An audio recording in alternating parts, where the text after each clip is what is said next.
तो आखिरकार अभिषेक क्यों रोया है? क्या तहलका के जाने का गम? क्योंकि जो खबरें आ रही हैं उसके मुताबिक ये है कि शायद तहलका बाहर आ चुका है।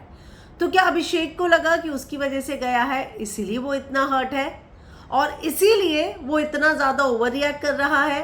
यहां पर अब एक नया प्रोमो सामने आया है जहां पर अभिषेक अपने गले का माइक निकालकर ऐसे फेंकते हैं और उसके बाद वो जिस तरीके से रिएक्ट कर रहे हैं उसको लेकर अब बहुत ज्यादा करण जौहर जो है भड़के हैं और उन्होंने साफ कहा है कि अभिषेक ये क्या है।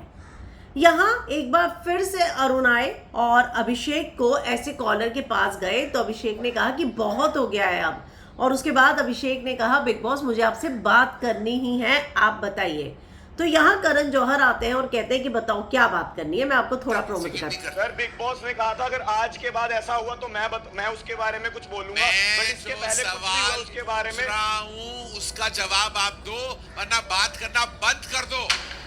सर मैं जब बाहर आया उसके बाद आधे मैं आपसे बात कर रहा हूँ। पौने घंटे के बाद बाहर आया। अभिषेक सर अगर वो बात हुई है तो मैं Abhishek why the hell are you letting me talk? आपको बात करनी थी ना टॉपिक पे, तो मैं बात कर रहा हूँ। सर बट ये रूल में नहीं है, मैं ये बोल रहा हूँ। अभिषेक अभी तुम मुझे सिखाओगे। तो यहाँ अभिषेक बात करना चाह रहा था इस बारे में कि क्यों उस पर हाथ उठाया गया है।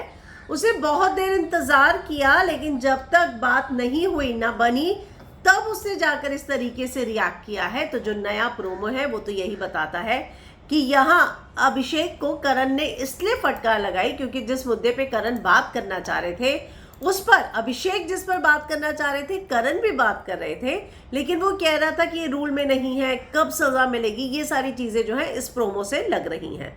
तो आप क्या कहेंगे इस पर? कमेंट में अपनी राय लिखकर जरूर बताएं।